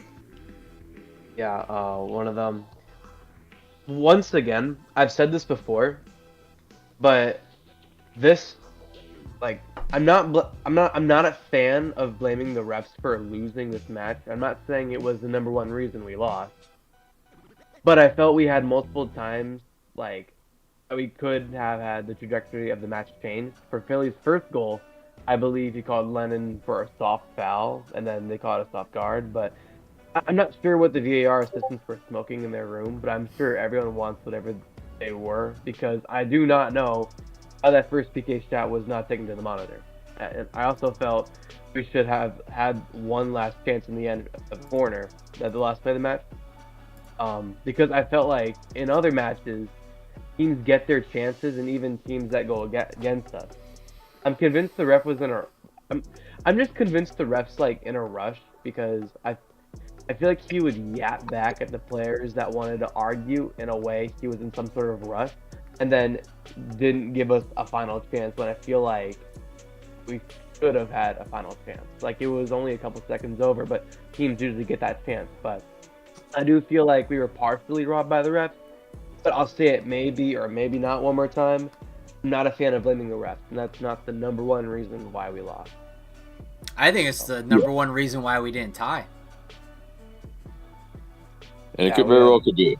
Yeah, because there were a lot of chances that unfortunately the ref kind of made himself the center of the attention a little bit, and it's usually not a good thing when it is that case. But yeah, I agree. I mean, it's not often that we do complain about the ref, but like this is the week to do it for sure, because there's some really glaring things obviously all around the world. So it's it's just another example of how reffing around the world, it's all credit to it, is that it's a very tough job. And they're not paid a lot, but there need to be some, because it's ruining the satisfaction of the game. Like, it's just straight up, like, in MLS, maybe the implications aren't as big, but in the Premier League, where it could mean relegation, it could mean the loss of $50 million.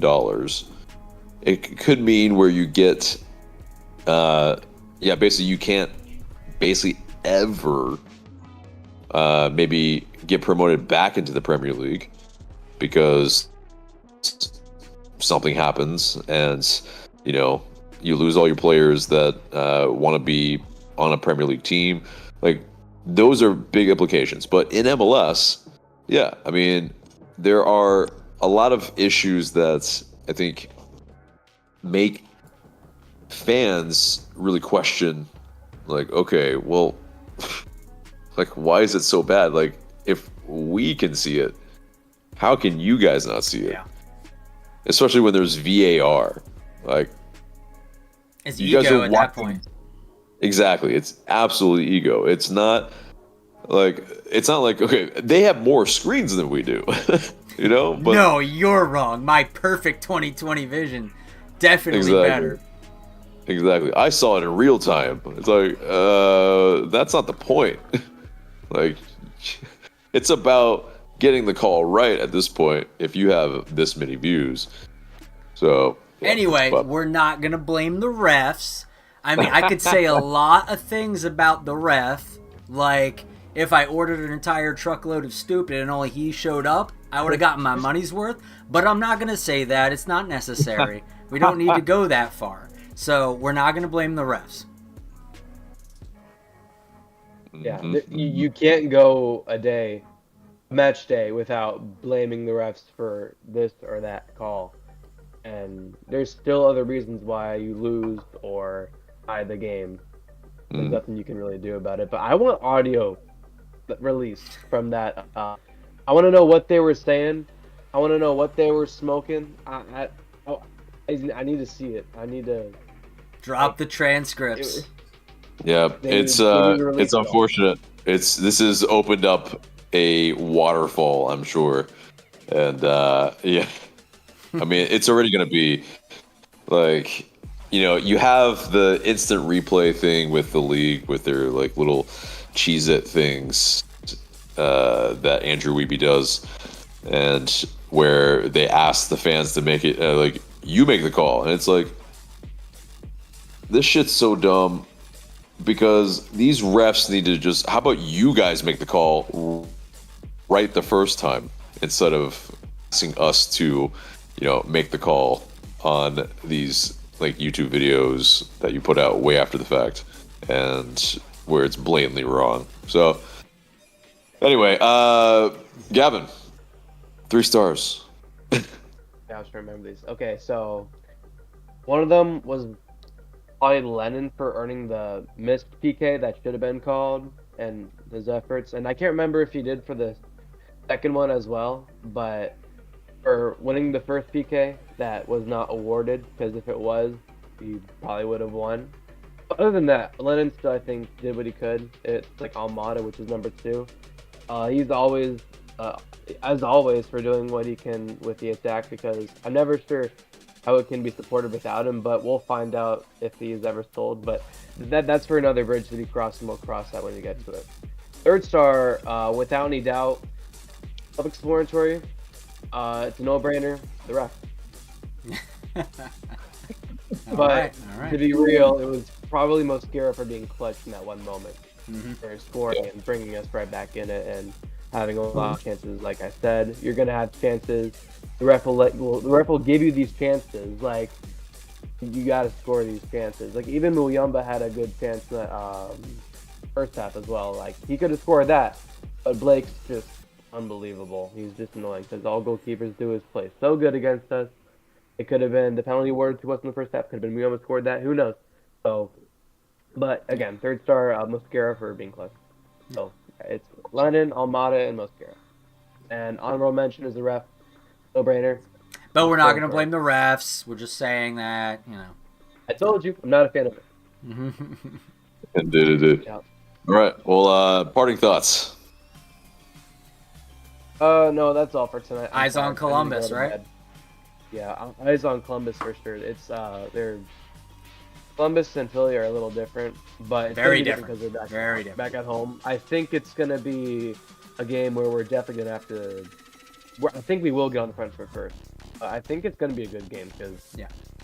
I just see it as a good game. Just make sure Kucho doesn't get too involved, too close to scoring, because if you do, we'll probably lose. And that would suck, because we need to get that home spot. And it's going to be tough, especially after tonight, because tonight was like a must get positive result night, because getting at least a point on the road is really good. And we had a chance for that, and we were robbed by the ref, partially, not for the full reason. We had our chances as well. We could have won if those first half stuff went in favor of us. But yeah, we'll see what happens in Columbus on Saturday. We'll see. Dude. Well, Gavin, thank you so much as always. Thanks, We will talk to you soon. But have a great rest of your night, man. Thank you, guys too. All right, See you, man. see you, buddy. But anyway, Alright. yeah. Oh dear. Sorry, everyone who has headphones on. Yeah, RIP your ears. But yes, let's get into the chat a little bit, and we'll get into the Wheel of Forfeit. Let's look at some things. Ty says, Lucho Acosta is leading by 1 goal. Yeah, still is, I guess, right? Alex Winberg says he was the only recognized one in the first half for me, at least. Tiaras, yeah, we read that one.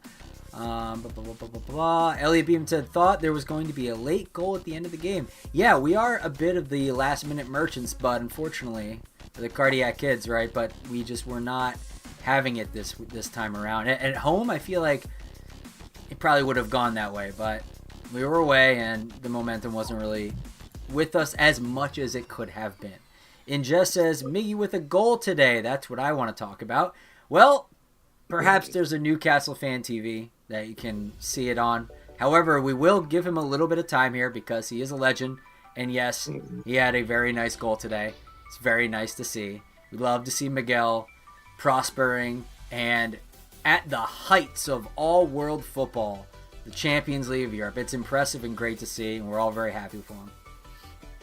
Against PSG, against Kylian Mbappe, and yeah, it's a nice rebound goal, and he puts it bottom left corner, pretty much unstoppable. Like it's on the almost off the post, like at that level. Like that's so well struck.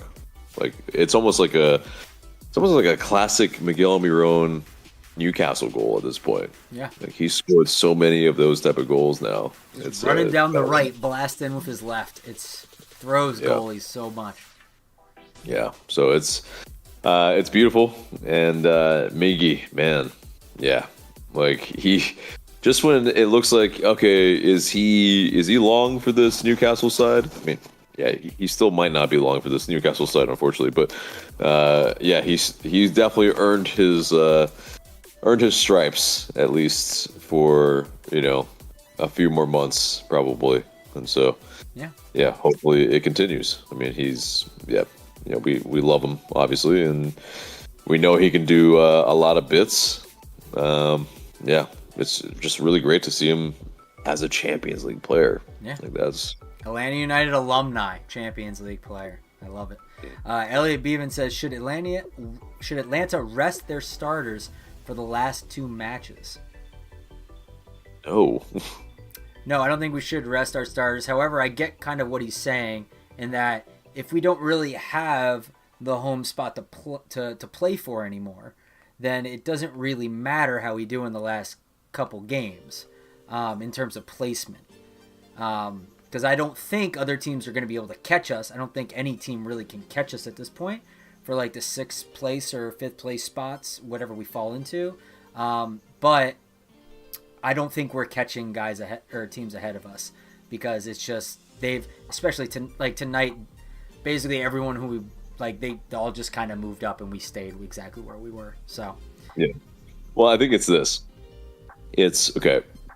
You don't rest them in terms of the starting 11. I think you play obviously not. You're not going to do a whole clean sheet change. Yeah, exactly. But I think, because you want your guys to be sharp, All right, that's the last time. You're losing privileges. But yeah, so in terms of that, it's like, yeah, you just can't yeah, you can't mail it in because these it sends a really weird and bad message to to your team. Like it's got to be where these guys are. You want your guys to be playing 110% for you every minute. And if you're basically saying, hey, we're gonna play our second starting 11, essentially, like you're asking for them to mail it in. Essentially, it's just not.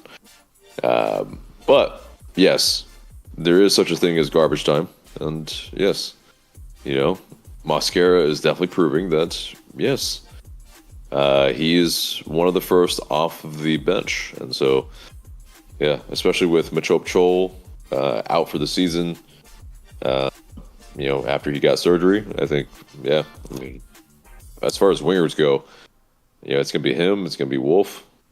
Etienne's probably still buried on that list. So it's interesting. Etienne got called tonight instead of Wolf. By the way, breaking news: huge donation of $1.99 from Alex Winberg in the chat. Very much appreciate it. Thank you, buddy. Hey, he wants you are to a say, legend. shout out to Miggy for scoring in his UCL debut. Yes, absolutely, indeed, and yes, Alex Winberg, the legend. And then Alex also said earlier in the chat, unrelated, but anyone else is loving Miami getting battered right now? I haven't checked that score. I do enjoy a good Miami battering. He also says we don't want to rest our starting. We don't want to get embarrassed by Columbus and or Cincinnati. That two teams we shouldn't take lightly. Ren talking to Miguel when he was on, when he was saying that we should give a star for tonight to some of the Philadelphia players. And she reminded Miguel that this is the Atlanta United Fan TV channel and not the Philadelphia Fan TV channel. So, fair point. Ty says, yeah, it is, but you got to respect that goal. Wouldn't say it's a goal of the week, but it's stuff up there. Yeah, the bicycle here was very good. We give him the plaudits that it deserves. Moving on, Alex says, Gigi seems easily frustrated. Wouldn't be surprised if he got that yellow card in these last two matches. Yeah, I wouldn't be surprised either.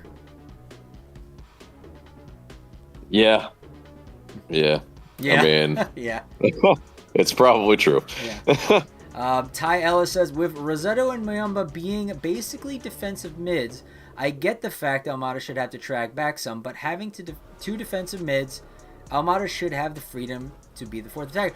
Ideally, that is what he should be doing. You shouldn't have to, pull your cam all the way, your 10 all the way back in order to go on defensive duties. And that was the same thing, the same issue that we had earlier in the season with Giacomakis being our literal striker, having to come back all the way to do a lot of defensive duties. So ideally, yes, you don't want to do that. However, when you're getting overrun, some players will take it upon themselves if they have the energy to try and help, because they know they could be the spark that lights the fire to get the team back on track. But right, and it's one of those things, like at this point in the modern game, you can't have passengers.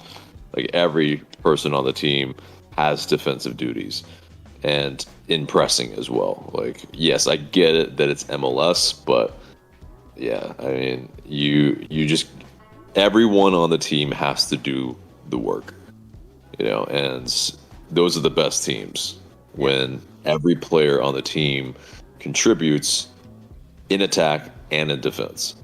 And so, if you're pressing as a team, because it's that, like, your press can be broken very easily if somebody, like, it's basically as good as your weakest link. Yeah. And so, like, I don't fully buy into that. That's I get it that maybe he can take a couple plays off or whatever, but larger part, like, he took too many plays off tonight.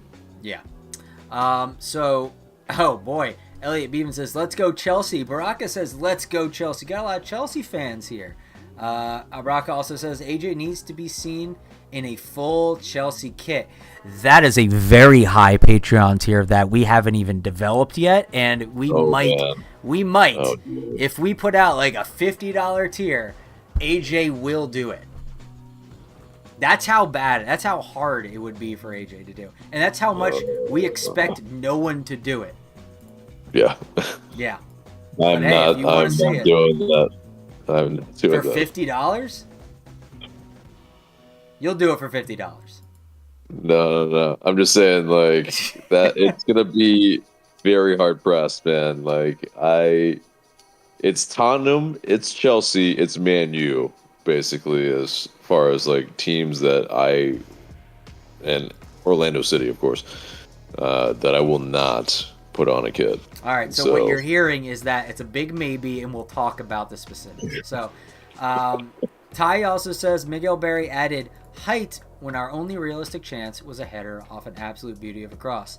I mean, that was kind of going to my point earlier about Jamal almost scoring a late game equalizer that would have solidified him as a legend. And also a amendment of something earlier. Alex Winberg wants to say it was not his debut in UCL, but it was a goal in UCL. So he just wanted to make that it wasn't his debut. No, it wasn't his debut, but it was the first goal for Newcastle in the UCL since they've last been in the UCL. So, yeah, definitely, like, for a former LA United player to, score that's just amazing. That's yeah.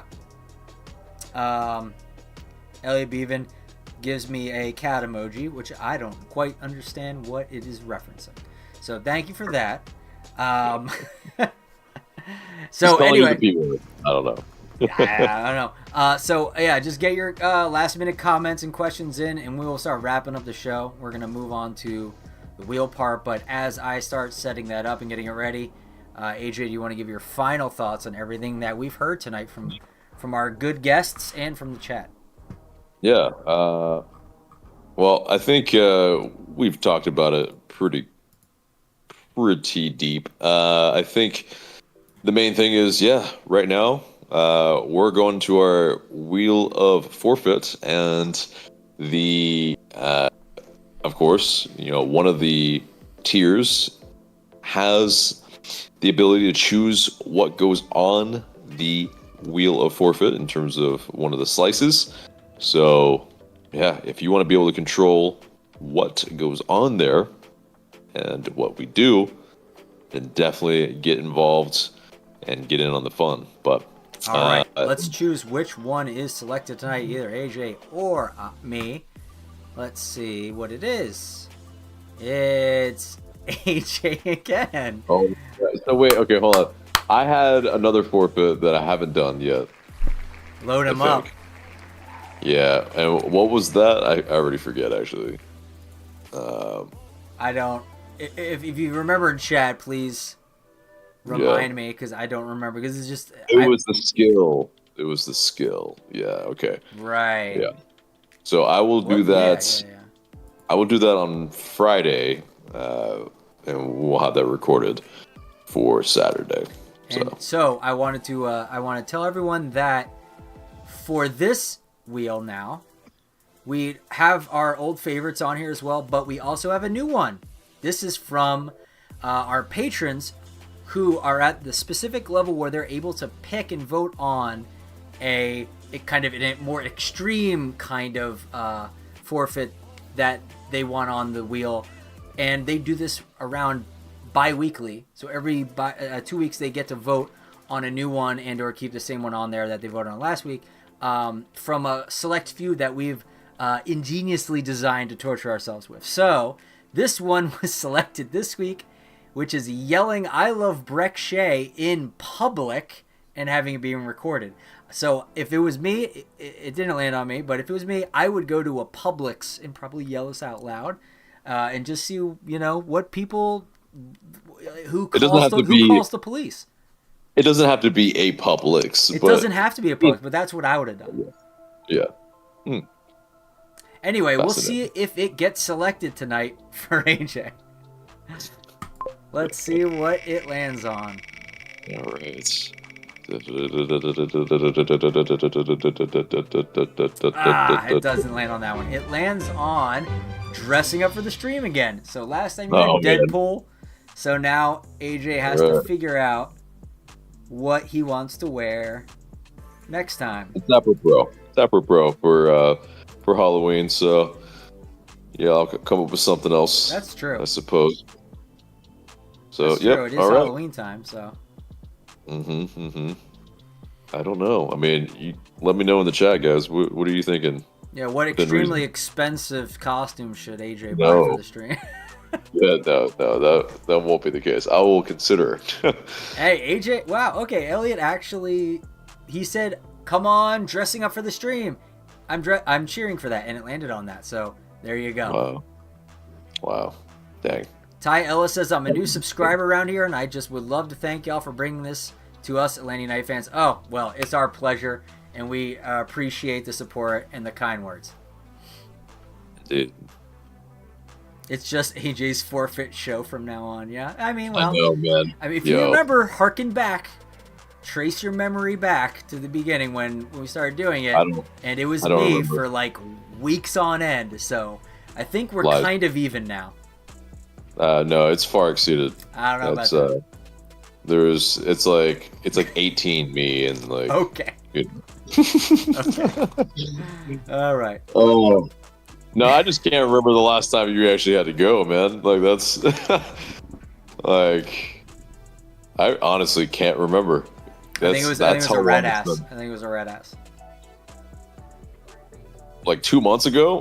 Like, Yeah, well, yeah. something like that. Anyway, all right. Yeah. Chat, take care of me, guys. Like, you gotta make sure there are no shenanigans. I'm kidding. I'm 100% sure there are no shenanigans. It is a 50-50 chance. It is. The laws of probability dictate this is what it is. It's just 100% me Yeah. for the last month. Anyway, all right. Well, There's a that will 50% be chance done. it'll be 100% you every time. Exactly. The old anchorman. The old ball run. Wait. Is it ball run? Yeah, it is ball run. Yeah. 50% of the time, or 50% of the time it works 100% of the time. I think it's 60. Yeah, whatever. I don't remember. But That's anyway, dude, it's been so long since I've seen that movie. God. Whew. Yeah. We're running into past midnight now. I think this has been one of our longest streams for a long time. But anyway, yeah, I think this is probably a good time to wrap it up. I probably need to go to bed. But yeah, let's definitely thank everybody, and if there's anybody in the chat that has anything left to say. No, just what Ty Ellis's wonderful comments. Really, again, I appreciate that. I just want to stop. Or finish up rather, with something that my final thoughts, I guess, on the whole thing. Kind of digesting what we've heard tonight. I really feel, going into this game, this was a litmus test for seeing whether or not Atlanta United has the chops to compete with playoff level teams that we know. Obviously, Philadelphia was the cream of the crop last year in the East, and they were a couple seconds away and a Welshman away from being MLS Cup champions. So, against them at home and giving them the business like this, and then beating them at our house. Technically, in those two games, we have the higher goal differential, just comparing the series. I feel like, like I said, this was a litmus test, and we were able to see it. In the first half, I was like, okay, we are not a playoff team if we're going to play like this. However, if we come back and do some stuff in the second half, that is kind of a hallmark of a champion level team. A team that can get a lot of punches, get beat up, and then be able to come back and continue to fight. You're not out of the game at any point. That's huge. Mm-hmm. That changes the narrative about this team immensely. I mean, they don't know when they're beat, and I think that's been a I guess a superlative, an adjective of this team all season is. Yeah, we score late a lot. We also concede early a lot. But, we are a team that are the cardiac kids. And, by God, we make it interesting. Yeah. at the very least. And I guess that's, I mean, you can at least, give them that. Think of it like But this. yeah, no, I mean, Think of it like this. If we run into Philadelphia in the playoffs, and you consider our regular season against them, we win that series on goal differential. it's we'll take that, of course, but obviously, in a very crucial match, you want to be able to win the match, especially like, it doesn't mean that match at the Benz earlier in the season wasn't more important, but this one has playoff implications, and so it was a must-win match for us. They didn't really need to win it, but it's just one of those things where that's where we need to prove our mettle, is on the road, because now, like, we have to do it on the road. So it's our Achilles heel, and we haven't gotten that many results this season or last season on the road. Gonzalo Pineda has a monkey on his back, and if he can do it in the playoffs, okay. Can we All right. sign a petition to move to the Western Conference so we can get second or first All right. place every season? I know, right? Like, if we just do how the Braves were in the NL West for. We don't even have to Forever. leave the sport. We could just be like Nashville. Exactly, right? It's just anything that's west of Chicago, or west of Philly. It's just that, right? No.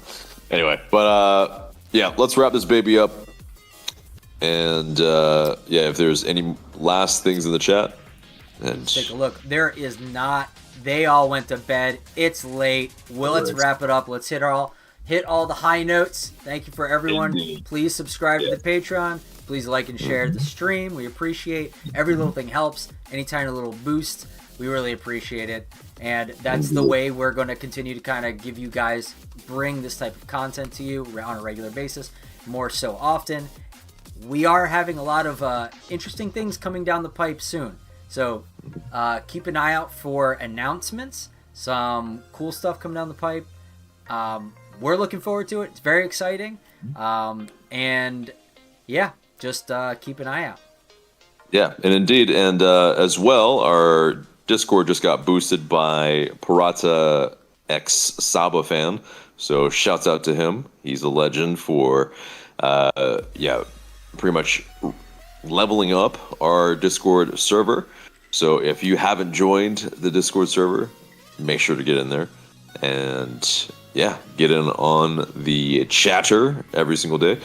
But yes, remember, like, share, comment, subscribe. I've been AJ. That's Michael. We will see you in the next video. Vamos ATL. See ya. Take a care.